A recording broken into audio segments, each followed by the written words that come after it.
vide, vous et moi n'aurions même pas cette conversation. Si Jésus avait guéri de ses blessures, ça résoudrait le problème. Ça n'aurait rien de surprenant que tous ces gens l'aient vu, non? Effectivement, mais je crains que la question ne soit pas de mon ressort. C'est un docteur en médecine que vous devez voir. Oui, bien sûr. Bien, mon angle d'attaque est ceci. S'il y a eu autant de témoins qui ont pu voir Jésus après le Golgotha, c'est parce qu'il n'est pas mort sur la croix. Et s'il n'est pas mort sur la croix, il n'y a pas eu de résurrection, c'est ça? Oui. Donc, que ce soit Jésus par lui-même ou avec l'aide d'un tiers, il a pu descendre de la croix, ou bien il a simulé sa mort, en fait, peu importe. Ça remet totalement en cause tous les aspects de la résurrection. La théorie de l'évanouissement. Oui, il s'est évanoui, il n'est pas mort. Ce n'est pas nouveau, une longue file de sceptiques ont soutenu cette hypothèse avant vous.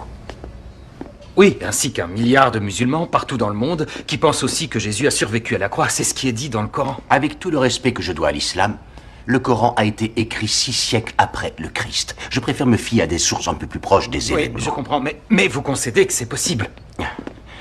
Monsieur Strobel, je suis docteur en médecine et scientifique. J'ai vu de très nombreux et très étranges phénomènes tout au long de ma vie. Mais la théorie de l'évanouissement, c'est de la foutaise. De la foutaise, est-ce une opinion médicale? En fait, oui. Ceux qui soutiennent cette théorie ont tendance à oublier le fait que Jésus avait été flagellé avant d'être crucifié. Vous savez ce qu'était la flagellation romaine? Oui, et la personne était fouettée avec un fouet. Non, pas fouettée. Rouée de coups et sauvagement écorchée vive. Vous voyez? Les lanières du fouet étaient renforcées par des boules de métal et de fragments d'os. La chair sur le dos de Jésus a dû être déchirée. Chacun de ses muscles, chacun de ses tendons était sanglant et à découvert. La flagellation, elle seule, a dû laisser Jésus dans un état critique suite à une hémorragie massive. Et c'est pourquoi il est tombé sous le poids de la croix que les Romains l'obligèrent à porter à travers la ville. D'accord. Et est-il possible que Jésus ait survécu au fait d'être cloué sur la croix? Ah oui, on peut y survivre, mais c'est un jeu d'enfant comparé à ce qui vient après la crucifixion. Lentement, on agonise et on meurt par asphyxie. Venez avec moi. Voyez-vous, le stress imposé aux muscles pectoraux empêchait les poumons de se gonfler. Il était dans cette position, d'accord? Donc, pour libérer la respiration, il a dû se dresser en prenant appui sur ses chevilles et ses poignets cloués, râpant son dos écorché sur le bois de la croix. Il s'effondrait et devait à nouveau se redresser pour chaque bouffée d'air. Il a été contraint de faire ça des heures et des heures et des heures durant, jusqu'à ce que l'épuisement rende l'effort impossible et là, inévitablement, Il meurt.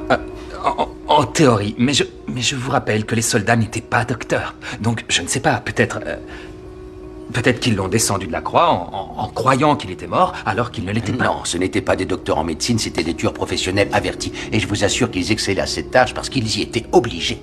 Si un prisonnier s'échappait en vie, ils étaient eux-mêmes exécutés. Monsieur Strobel, la crucifixion de Jésus est l'un des événements les plus attestés de l'Ancien Monde. Et si vous voulez enfoncer un dernier clou dans le cercueil de cette théorie inepte, le voici. Quand les soldats ont enfoncé une lance entre les côtes de Jésus, vous savez ce qui a coulé de la plaie? Du sang et de l'eau. Ce qui est, comme nous le savons, la description d'un épanchement péricardique ayant pour conséquence la mort par asphyxie. Ceci n'est pas une affection que l'on peut feindre. Donc, pour répondre à votre question, oui, c'est mon opinion médicale. Jésus-Christ est mort sur la croix. Excusez-moi, docteur. Excusez-moi un instant. D'accord, mais j'ai un vrai problème avec la plupart des experts avec qui j'ai parlé. Qui est? C'est que la plupart d'entre eux n'étaient pas impartials et je ne crois pas faire erreur en disant que vous ne l'êtes pas non plus. Non, vous ne faites pas erreur, c'est juste. Ceci dit, j'ai constaté que les plus impartiaux des chercheurs qui entreprennent ce voyage le restent rarement. Cependant, je peux vous donner en référence la source la plus impartiale que je connaisse. Avez-vous foi en l'association médicale américaine? Oui, bien sûr. C'est un journal scientifique qui fait autorité, je dois l'admettre. La mort physique de Jésus. La solidité des preuves médicales et historiques indique sans conteste que Jésus était mort bien avant que la blessure aux côtes ne lui soit infligée.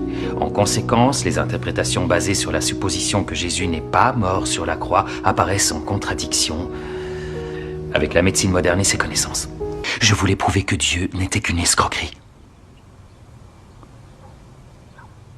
Mais j'ai échoué. Les évidences qui soutiennent ta foi sont bien plus écrasantes que je ne l'aurais jamais imaginé.